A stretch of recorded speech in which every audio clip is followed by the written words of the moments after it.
السلام عليكم ورحمة الله وبركاته، حبايبي عاملين ايه؟ يا رب دايما تكونوا في أتم صحة وأحسن حال. وحشتوني جدا جدا جدا بجد، والله وحشتوني قوي قوي.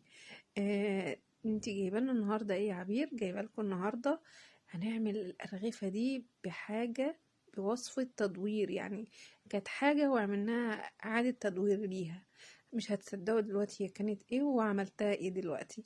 يلا بينا نصلي ونسلم على سيدنا محمد عليه أفضل الصلاة والسلام.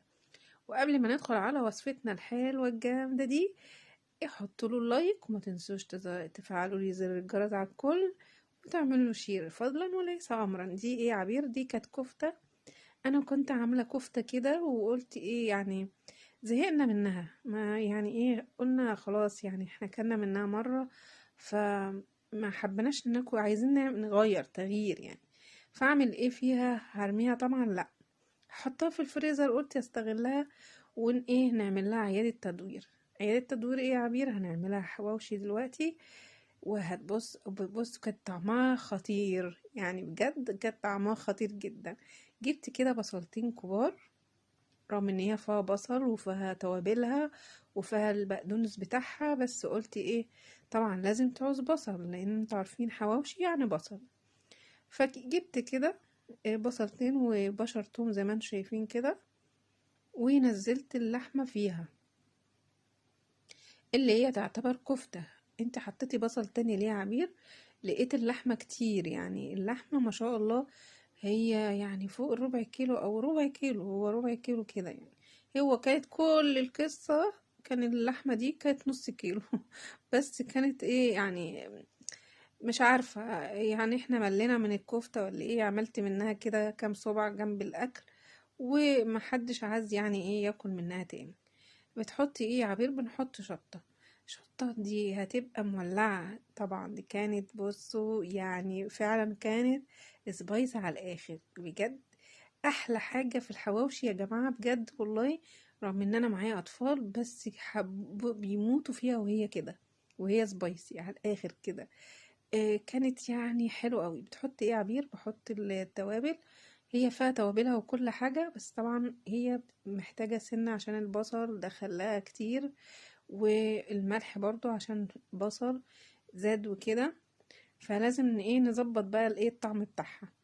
بس هي كانت بجد فظيعة، كانت خطيرة بجد. تخيلوا كده ان دي كفتة وانتوا عملتوها حواوشي، بجد كانت الطعم يعني يعني اتنين في واحد ميكس كده ما بين الكفتة والحواوشي، حاجة كده رائعة. جبت الأرغفة بتاعتي كده همت، هي عملت 6 أرغفة من دي، 7 أرغفة من دول، بجد شبعونا جدا. وفضل كمان 2 ايه، حشتهم على جنب كده للي يعصوا بداني ابقى اعملهم له ايه على النار على الجريل كده اهو. دولت انا حشتهم على جنب كده، يبقوا يتاكلوا سخنين كده ساعة الأكل، لكن دول أنا عملتهم ساعتها للي هياكل. جبت الجريل بتاعي ودهنته بالزيت وحطيته على النار، ونزلت الأرغفة بتاعتي كده ايه زي ما انتوا شايفين. بجد والله ولا عجن ولا أي حاجة، بس كانت فعلا كانت خطيرة جدا. قلت بقى ايه، او يعني انا قلت بقى ايه الحاجة دي طالما يعني هعمل فيها إعادة تدوير، أو يعني نعملها مع بعضينا كده وأطلعها ليكم. يا رب كل حاجة أكون بعملها تكون بتعجبكم إن شاء الله بإذن الله. زي ما انتوا شايفين، دي تقلبيها على الناحية دي لغاية ما تاخد اللون اللي انت حباه. والقرمشة بقى ايه، ما اقولكمش، مقرمشة وفي نفس الوقت طرية كده. شفتوا بقى، دلعت نفسي وجبت الصينية بتاعتي بتاعت الأكل دي عفوا. وطلعت بقى طبق زيتون كده من اللي انا مخللاه، وطلع عملت كاتشب. الكاتشب ده ان شاء الله اعمله لكم ان شاء الله، في ان شاء الله في فيديو ان شاء الله باذن الله. ايه يا عبير مالك؟ معلش اسفه.